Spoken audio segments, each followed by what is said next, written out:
In 1994, an ambitious young wrestler walked through the WWF curtains and wanted to square up against Razor Ramon. This wrestler wasn't even an adult. He was just a teenager at the age of 16 years old, and he wanted to fight one of the toughest badasses in the mid-90s. This kid had absolutely no chance in that match. He got destroyed and lost, but his effort was worth talking about. There was something special about this dude. He took bumps, sold every move, and flew around the ring in order to make his opponent look good. It was later revealed that Jeff Hardy played this role as this enhancement talent. Hardy even had to lie about his age to Vince McMahon and pretended that he was 18 years old, while he was actually 16. Although he did get in trouble for lying about his age, it displayed the guts he had to compete in the ring with a grown man who was twice his size. He was not afraid to get thrown halfway across the ring, nor was he scared to get a chop directly to the chest. It also showed the love and passion he had for this business. In a way, Jeff Hardy got his big break. He took this minor opportunity and ran with it. Throughout the end of the decade, Jeff Hardy made a name for himself in the tag team division. The Hardy Boyz, Edge and Christian, and the Dudley Boyz completely revamped tag team wrestling. They were putting on some of the most brutal matches and even invented the tables, ladders, and chairs match. It was sheer violence and the fans were in love.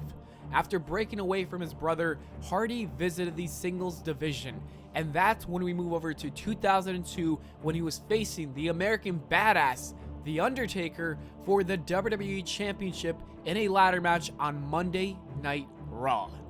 Surely, this was going to be Jeff Hardy's big break. He was in a title match against one of the GOATs of professional wrestling. In my opinion, I would even consider The Undertaker the GOAT of pro wrestling. As Vince McMahon's music would put it, there was no chance in hell that Hardy was winning the belt, but he did have an outstanding performance. A performance that even The Undertaker could not deny was incredible, that he had to appreciate him.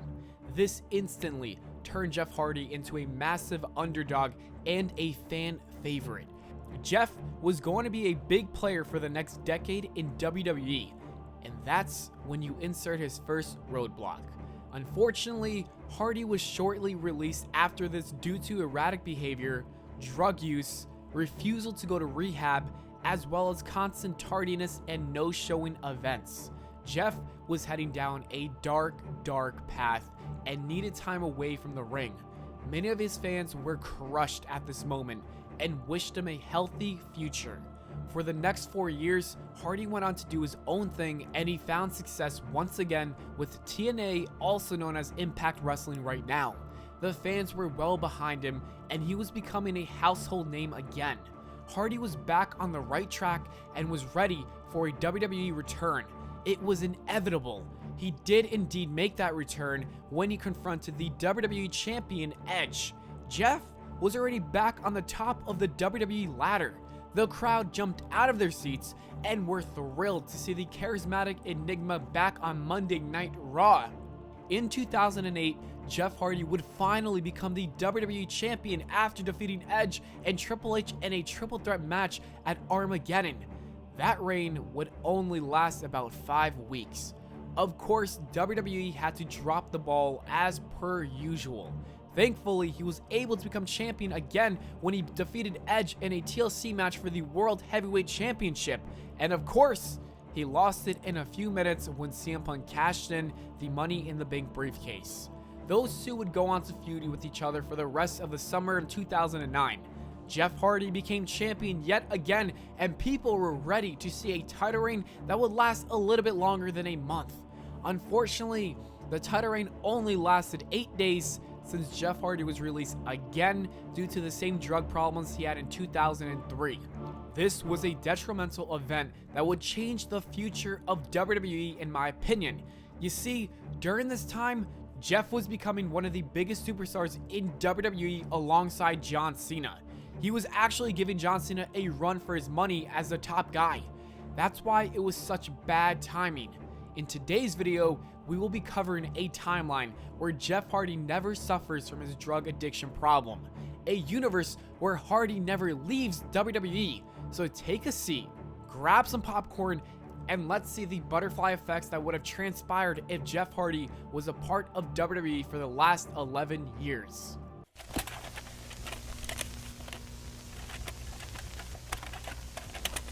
We will start off right where we left off after Jeff Hardy was victorious at SummerSlam to become the World Heavyweight Champion on SmackDown. As stated previously, Jeff Hardy was a fan favorite amongst the WWE Universe and was ranked second in merchandise sales.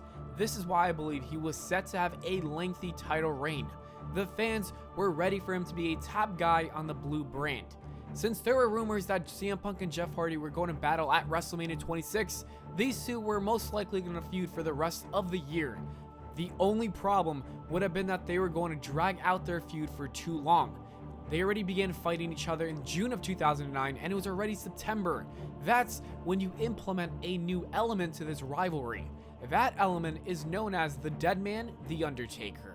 After Hardy left WWE, CM Punk and Taker started their feud, so it would have made logical sense for the Undertaker to become the third member of this love triangle for the World Heavyweight Championship. At breaking point, Hardy would defend his title against the Undertaker in a singles match, and after battling for a good amount of time, CM Punk would come out to attack both men, ending the match. This bitterness is the way to get him involved in the title feud again, and also easily sets up a brutal Hell in a Cell triple threat match for the Hell in a Cell pay-per-view. We would probably see Jeff Hardy perform a swanton bomb from the top of the cell to win the match or something crazy like that. Hardy really did not care what happened, he would do anything. That would help transition CM Punk and Taker to have their own little mini feud going on, while allowing Jeff Hardy to move on to a new opponent. And what better opponent than pairing him with the jacked heel Batista, the complete opposite wrestler compared to Jeff Hardy. Batista would have been a perfect opponent for him because this will help make Hardy an even more lovable babyface. After wrestling each other for the next 3 months, Hardy finishes up his year strong as champion and ending his feud with Batista.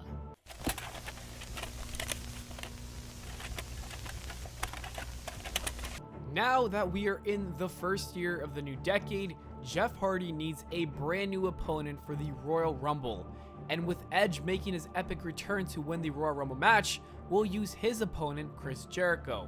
The plan was always to have Chris Jericho and Edge have their WrestleMania match, while having CM Punk and Jeff Hardy have one last match together that would end their last chapter in their story. Therefore, you guessed it, CM Punk cost Jeff Hardy the championship match.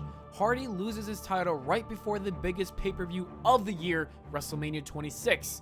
That's when things get very personal between CM Punk and Jeff Hardy. While Jeff is trying to move on from his past and become a better person, CM Punk continues to bring up his drug addiction history and also cost him the championship now.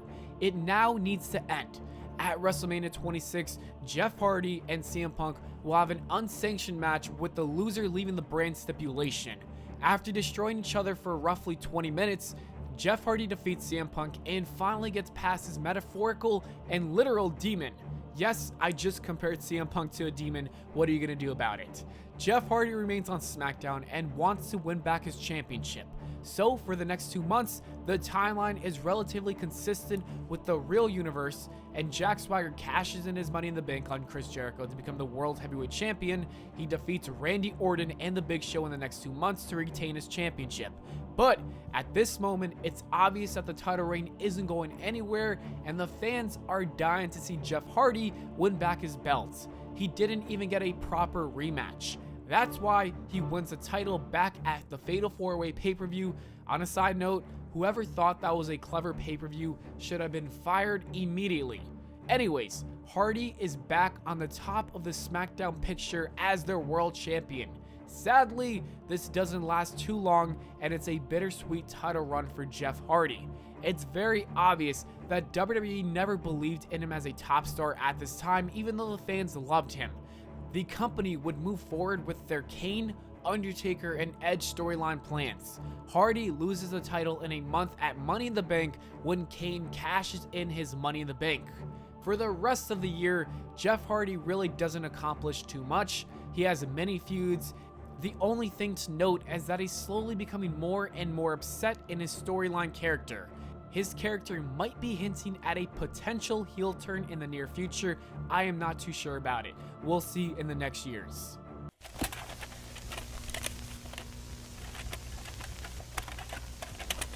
With Jeff Hardy having a rough ending to his year of 2010, he promises to win the Royal Rumble and challenge for the World Heavyweight Championship.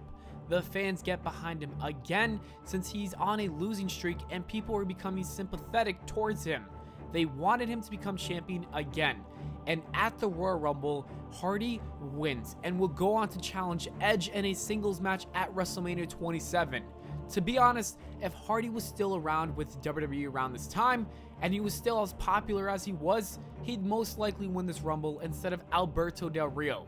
Therefore, Edge and Jeff Hardy begin a new feud with Hardy playing the massive underdog.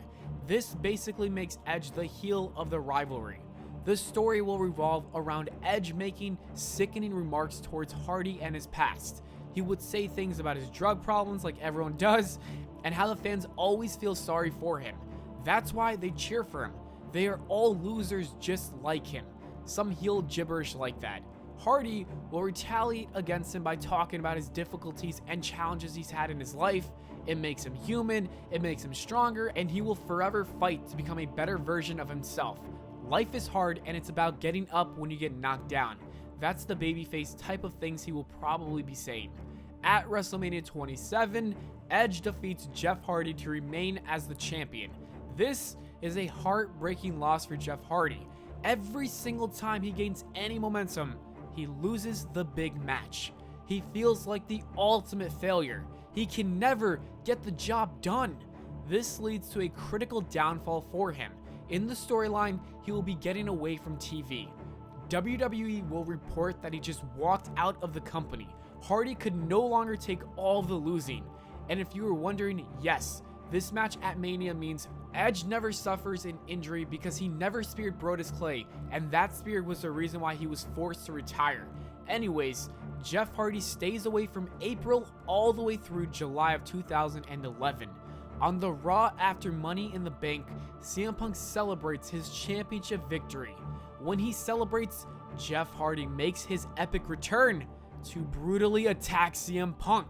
If you remember, the downfall of Jeff Hardy started in 2009 when CM Punk feuded with him for the World Heavyweight Championship. This was Hardy's boiling point. He is going to go to the root of his problems and destroy it. The entire celebration is spoiled, and Hardy finally turns heel with the fans booing him out of the building. The reason why he's getting booed is because CM Punk was super over with the crowd around this time. This is going to be the spicy hot summer feud of 2011.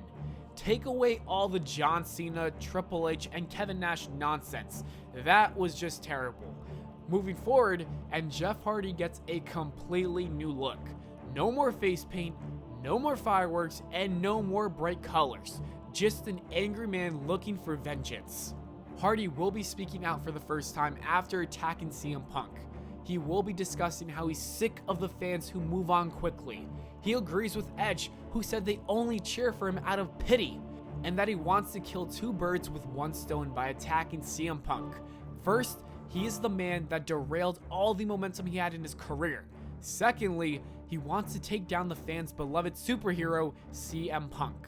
This is literally the perfect feud for this year and completely shocks the fans. In his first title defense, CM Punk wrestles Jeff Hardy at SummerSlam. In order to really solidify Jeff's status as a heel, he needs to win this match with a cheating maneuver. When the ref does not look, Hardy will be poking CM Punk in the eyes, and that gives him the advantage to do the twist of fate.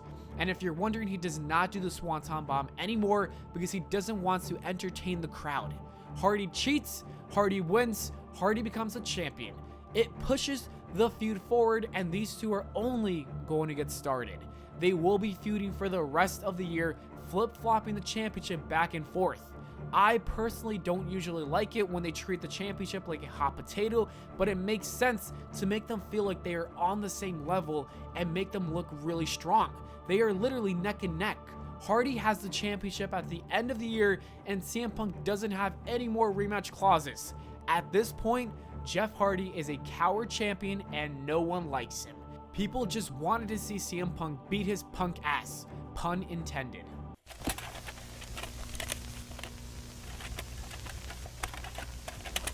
In the new year, Jeff Hardy has a massive celebration on Raw. He's celebrating that he's finally overcome CM Punk. He is celebrating that he's taken down the supervillain of his story. But the interesting thing about this segment is that Jeff Hardy is slowly becoming delusional. He's laughing like a maniac in this segment with confetti and balloons coming down to the ring. But he's all alone. This is a sad scene. He's completely lost his mind, but he thinks everything is great. It comes down to him living long enough to see himself become a villain. I think this lunatic version, almost Joker-like character is perfect for Jeff Hardy. He can really succeed with that role. Although he thinks he's over with CM Punk, he isn't anywhere near being finished with him. CM Punk is more determined than ever before to win back his championship. Therefore, as the #1 entrant in the Royal Rumble, he wins it all. This shows the sheer tenacity and grit CM Punk has in his body. It's his willingness to do whatever it takes to be able to take on Jeff Hardy and then defeat him and win back his championship. Of course, the two would kill it for the rest of the feud. CM Punk wins the big match at WrestleMania, putting an end to their feud. This is long-term booking at its finest. I know I am probably going to get a ton of heat for taking away CM Punk's title reign in 2011 when he was red hot, but WWE did it, so they probably would do it again in this timeline. This time though, it benefits Jeff Hardy's heel turn as well as CM Punk's babyface run in the year of 2012. Since Jeff has wrapped up his feud and his title reign, I think he could use a break from the top championship picture. After his biggest loss, Hardy needs to move on and find a new opponent. He would still be a heel around this time, and I know the perfect person that WWE would pair him with at this time. And his name is John Cena!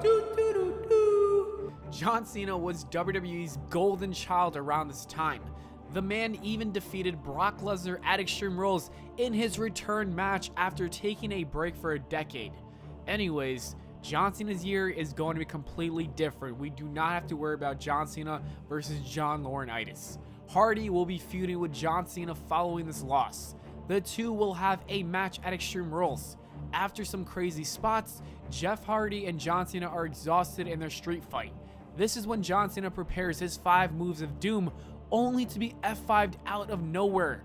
Brock Lesnar makes his epic return and helps Jeff Hardy defeat John Cena. This sets up a match between John Cena and Brock Lesnar while maintaining this idea in Jeff Hardy's head that he is the absolute best wrestler. But yet again, he's barely defeated John Cena, but in his head he thinks he completely destroyed him. He probably would have lost the match if it wasn't for Lesnar. While John Cena handles his business with Brock Lesnar for the time being, Jeff Hardy moves on and wrestles some jobbers on Raw. He's doing this to dominate and prove that he is the best performer in WWE. It will all make sense as to why this is happening in 2013, just hang in there for me. Once Cena settles his problems with Brock Lesnar, he comes back for the crazy Joker Jeff Hardy. John Cena will be talking about how Jeff Hardy needs help and whatnot. This isn't the man he once knew. He's going to basically pretend like they were friends all along because John Cena has a tendency of doing that. Hardy's going to blame John Cena for also being a major reason as to why he went on a downfall in his career. He's going to blame John Cena for his backstage politics of never letting another superstar break the glass ceiling. At this point, Hardy's delusions are making him see things differently, even though that kind of sounds like something John Cena would do, but it's for the storyline purposes.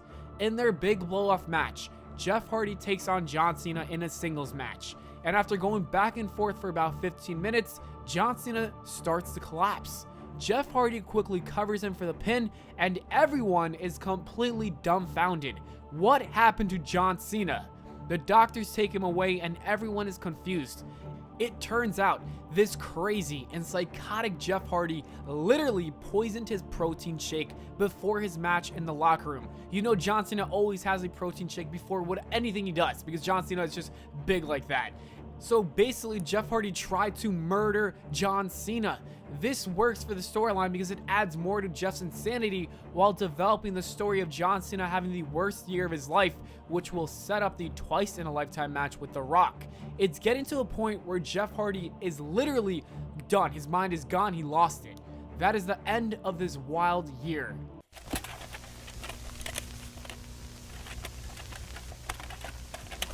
In the beginning of the new year, we will see new vignettes and promo packages of Jeff Hardy hinting at a new challenge he has in mind. He's slowly talking to himself in these videos, whispering to himself. Jeff Hardy will be around creepy environments, and finally, in the middle of February, we will see him at a cemetery. In that cemetery, we will see him look at a gravestone with the Undertaker's name on it, and also it says 19 and 1. Throughout the last year, he's gotten so crazy that he wants to challenge the scariest wrestler in all of WWE, The Undertaker. This is also another great callback to his match with Taker from 2002. 11 years later, and Hardy wants his redemption. Of course, Undertaker will hear about this and accept his challenge. The dead man knows he has to beat some sense back into Jeff Hardy. This also means that CM Punk will be involved in a triple threat match with John Cena and The Rock, as it should have happened in real life. Anyways, Jeff Hardy and The Undertaker wrestle in a Hell in a Cell match. If you heard, Jeff Hardy said he wanted to wrestle The Undertaker in a Hell in a Cell match at WrestleMania, so that's why I could see this happening. Anyways, Jeff Hardy would definitely perform some insane moves from the top of the cell, from pretty much anywhere in the environment. He would probably try to hit a swanton bomb from the top of the cell to the announcements table and completely miss Taker as Undertaker drags his lifeless body to the ring. Undertaker hits one last ride, because metaphorically this was going to be the last ride for Jeff Hardy, and then tombstones him to make sure the job is done. This would literally be a near-death experience for Jeff Hardy in this storyline. His mental health got to a point where he thought getting into the ring with the Phenom was a good idea. He got to the point where he almost died from that fall. This loss sent him to the hospital where he received help for his mental health. It would literally be the absolute best way to write up the ending of this character and end the storyline. I don't know how much better you could write it. During this time away, he will actually be healing from some nagging injuries. That jump would definitely put a toll on his body. Jeff would take a break from April up until Money in the Bank. It's a short break, but gives him enough time to compete in the epic ladder match with all the All-Stars. He does indeed return as a babyface because the fans appreciated his awesome run, and now that he's recovered, he looks like the old Jeff Hardy that we all know and love. He's got the original face paint, he's got the music, and he has the attire. Our beloved superhero is back and better than ever. Even though he does not win the Money in the Bank match, it's a nice return for the charismatic Enigma. At SummerSlam, Jeff Hardy would defeat Dean Ambrose to win the United States Championship, and then begin his feud with The Shield. Hardy doesn't have much going on in 2013, therefore he teams up with old friends, also known as Edge and Christian, to feud with The Shield for the rest of the year. And yes, if you remember from earlier, Edge is still competing at this time. Old rivals will come to the aid and help Jeff fight back against these fools. This would even lead to a tag team title reign between Edge and Christian. That would be a pretty cool scene too. These 6 men would be done feuding by the end of the year because there's only so much you can do. And that is the ending of Jeff Hardy's incredibly even stranger year of 2013.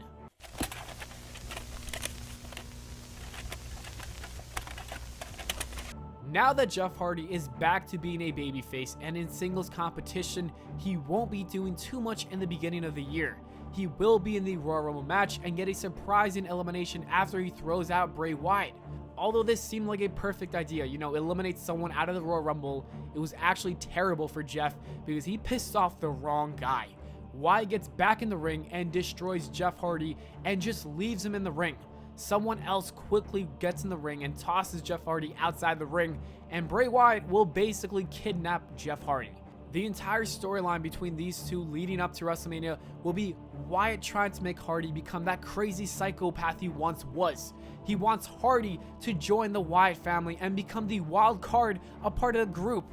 Throughout WrestleMania season, it will just be a bunch of segments of Hardy getting beat up, assaulted, manipulated, and pretty much tortured. All the meanwhile, Hardy is resisting against a group of vile men. This sets up a WrestleMania match between Bray Wyatt and Jeff Hardy. And the outcome of that match will see a victorious Bray Wyatt standing tall over Jeff Hardy. Wyatt will be going over to gain some momentum, but they will ultimately continue to feud for Extreme Rules and Payback. At Extreme Rules, Hardy will win a hardcore match. At Payback, in the rubber match, Wyatt wins a steel cage match and ends the feud. Nothing much to do after this between these two guys, so they move on.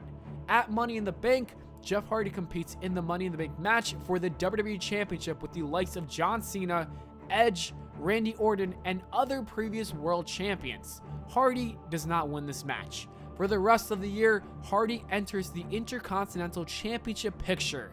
This means he will be a part of a three-way battle between The Miz and Dolph Ziggler for that title. The three will all become champions in that year and have some stellar matches. In the TLC pay-per-view, they have a ladder match, and this is where things get bad. While performing a dangerous move from the top of the huge ladder, Hardy miscalculates the jump and completely botches. He lands on his knee in an awkward position. The referees and doctors have to help him to the back, and this is a sad ending for the year of 2014, but we will have updates for Jeff Hardy in 2015.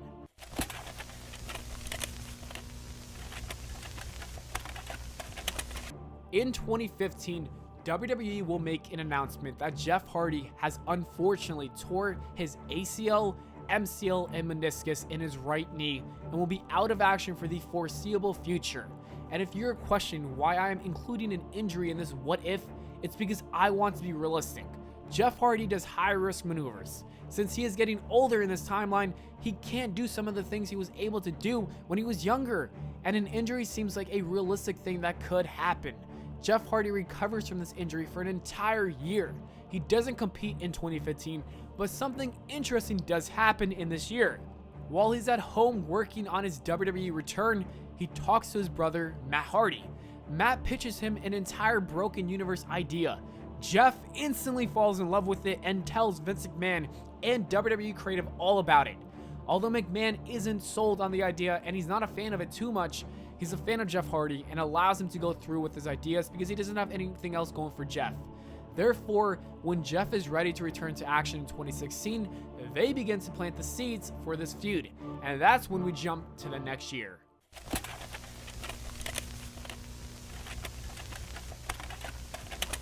As stated previously, Jeff Hardy gets ready to make his return for 2016.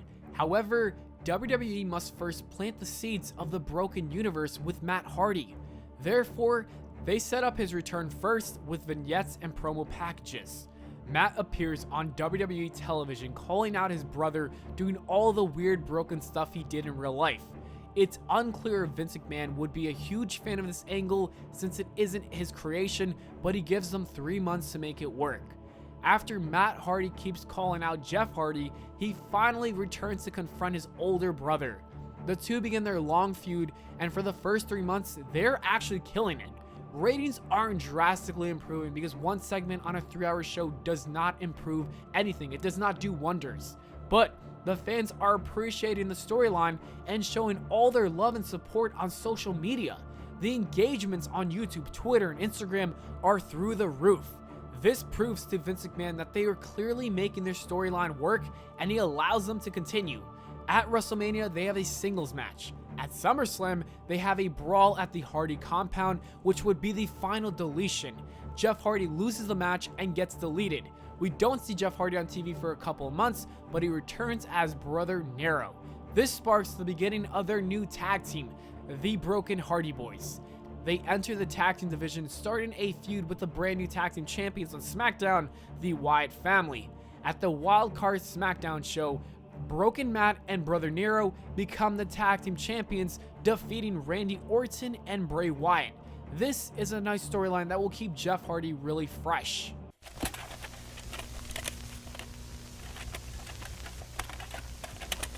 Now that Jeff and Matt Hardy have become the tag team champions in the end of 2016, they will be a part of the tag team division for most of 2017. This is going to be their last title reign as tag team champions together, but they're going to have a lot of fun as champions. For the Royal Rumble pay-per-view, they will be feuding with American Alpha. The Hardy Boyz retain their titles. At Elimination Chamber, they wrestle the Usos and defeat them as well. For WrestleMania 33, they have a huge TLC match for the titles. It's going to be a fatal 4-way tag team match for the titles in a TLC match. The Hardys will be defending the championships against American Alpha, the Usos, and the reunion of Edge and Christian. This is a packed match and proves that WWE cares about the tag team division yet again. At WrestleMania, Edge and Christian get their big moment and win the tag team championship belts. The crowd erupts because they haven't been tag team champions for a while, and now they've done it. This leads to a major Broken Hardys versus Edge and Christian feud on SmackDown Live for the titles throughout SummerSlam. Ultimately, the Hardys win back the championships and end the feud with Edge and Christian. This is only really a transitional championship run since they will be dropping the titles to the Usos at Night of Champions. That allows the Usos to feud with the New Day for the second half of 2017. The Hardy Boyz decide to split up, and after this, Brother Nero becomes Jeff Hardy again.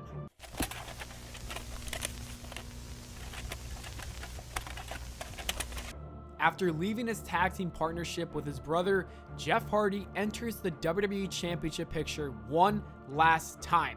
His feud for WrestleMania 34 will be against the WWE Champion AJ Styles. This would be a fun feud because AJ Styles is an exceptional heel.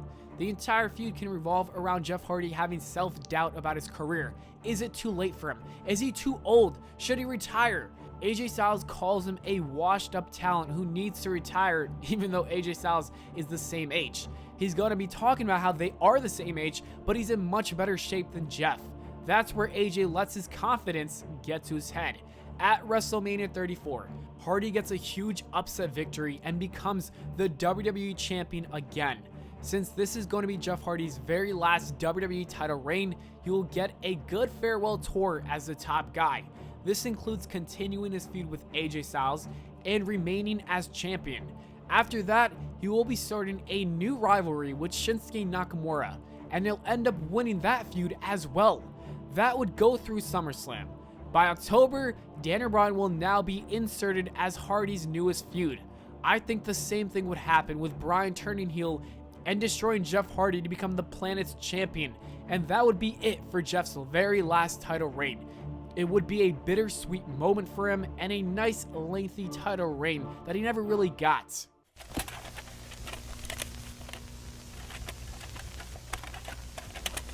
In 2019, he would begin the year with wrestling Daniel Bryan in one more singles match at the Royal Rumble, but fall a bit short. This sets up for a rematch at the Elimination Chamber, but he's unsuccessful in that chamber match again.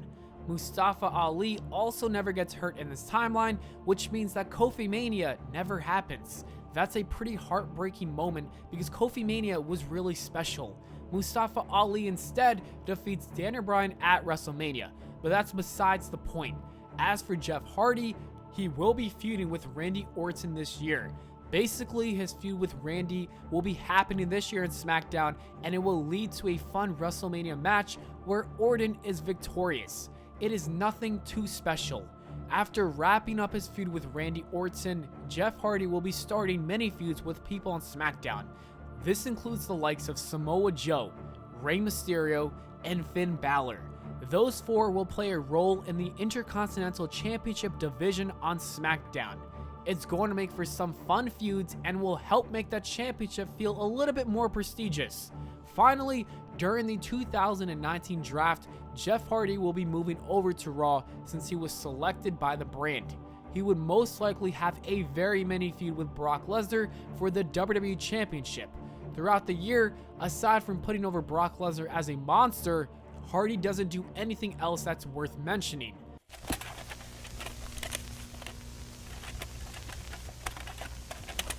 As the new year is approaching in 2020, Jeff Hardy begins to notice that his time as a full-time superstar is coming to an end. He is 42 years old, which is relatively young for a WWE superstar, but with the high-risk moves he performed all of his life, he sees his body is slowing down. This is when he decides to be a part-timer for WWE. He only wrestles at weekly shows on Raw, SmackDown, and pay-per-views. His role diminishes, and instead of playing a huge role in the main event scene, he will be putting over younger talents. And since this year just started in real life, there isn't really anything else that can be said about 2020. And that is the entire timeline of what would happen if Jeff Hardy never left WWE in 2009. This is by far the longest what if video, or video in general, I have ever made, and it's because I had a lot to say about Jeff Hardy. I hope I did all of you Jeff Hardy fans justice that were waiting for this video to come out for so long now. I tried to keep it as realistic as possible while adding my style to this video. Let me know in the comments what you thought about this longer format versus the shorter 10 to 20 minute ones. I really went in depth with this one. After working on this, I really noticed that Jeff Hardy could have been such a big time player if he stayed with the company and cleaned up his act with his demons. WWE really was ready to push this man to the moon. However, that isn't how real life works. Things happen and you need to adapt to it. I'm glad that he is doing much better now, and I can't wait to see him make his return from his injury that he sustained last year. I personally would not be opposed to one last world title reign, I'm just saying. And that is it for the video, guys. Thank you so much for watching. I hope y'all enjoyed. If you did, please make sure to leave a like and subscribe for more. Make sure to follow me on Twitter at Pllana, and I'll see you all on the next video. And I got this soul.